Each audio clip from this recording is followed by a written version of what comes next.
मला कळलेली माहिती आहे आज येता मला वाटतं लिंगडाळ त्या भागात लिंगडाळ कोटकामता असेल किंवा तो पंचकृषी असेल तिथे जे कृषी आहे त्यांनी आपल्या स्टेटसवर सरकारच्या विरोधात असे स्टेटस काही ठेवलेले आहेत, ही वस्तुस्थिती आहे।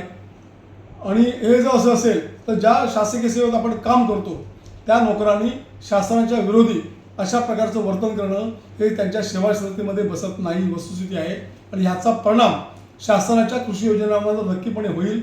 यासाठी संबंधित जे कोण कृषी सहाय्यक असतील किंवा काय असतील त्यांच्यावर कडक कारवाई करावी आणि याबाबत जिल्हाधिकारी, संबंधित खात्याचे हेड ऑफ डिपार्टमेंट, जिल्हा अधीक्षक कृषी यांनाही कळवण्यात यावं आणि त्यांच्यावर कारवाई करण्यात यावी। अशा प्रकारचं एकमुखी ठराव आजच्या पंचायत समितीने मांडलेला आहे। ग्रामपंचायतचा वारस तपास करतो हा एक विषय आहे। म्हणजे असेसमेंटला नाव बदलून लावायचं असेल, वास्तविक एकत्र मुद्दा आहे। महसूल खात्याकडे जमीन बाबी संबंधी काही दस्तऐवजांसाठी 500 रुपयाच्या पेपरवर जो अट इथं पंचायत समितीतनं पुढे पाठवतात, ॲक्च्युअल शासनाचा निर्णय असा नाही आहे। शासनाकडनं मेहरबान तहसीलदारांकडनं याबाबत पंचायत समितीला 2 वेळा कळवण्यात आलेलं आहे की त्याला अलैदा आमच्याकडे पाठवायची गरज नाही।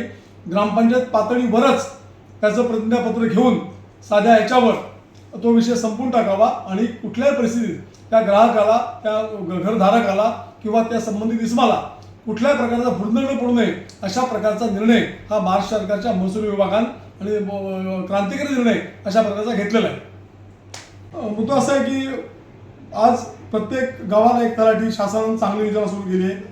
पूर्वी 2-2, 4-4 गावाला एक तलाठी असायचा, हा एक मुद्दा। दुसरा मुद्दा असा आहे की वारस तपास असेल, हक्कसोड पात्राच्या नोंदी असतील किंवा जमिनीच्या नवीन खरेदी विक्रीचे व्यवहार असतील, ह्या बाबतीत जे तलाठ्यांनी काम करायचे त्याला मंजूर द्यायची, नोंद घातल्यानंतर सरकारने मंजूर घालायचे। वारस तपासा कायद्याने तलाठ्यांनी करून घ्यावायचा आहे। त्यासाठीच आपण जे दस्त भरतो किंवा अन्य काही फी भरतो त्यासाठी भरतात। परंतु दुर्दैवाने आज अशी परिस्थिती आहे, वारस तपास करायचा असेल तरी सुद्धा संबंधित काही सर्कल, काही तलाठी हे वारंवार त्या ग्राहकाला, त्या शेतकऱ्याला आपल्या कार्यालयात खेपाट्या मारून त्याला बेजार करतात। ह्याचं कारण एकच आहे की वारस तपासा सुखासुखी करता येत नाही, ह्याच्या मागे काहीतरी आर्थिक गणित दडलेलं आहे असं मला वाटतं।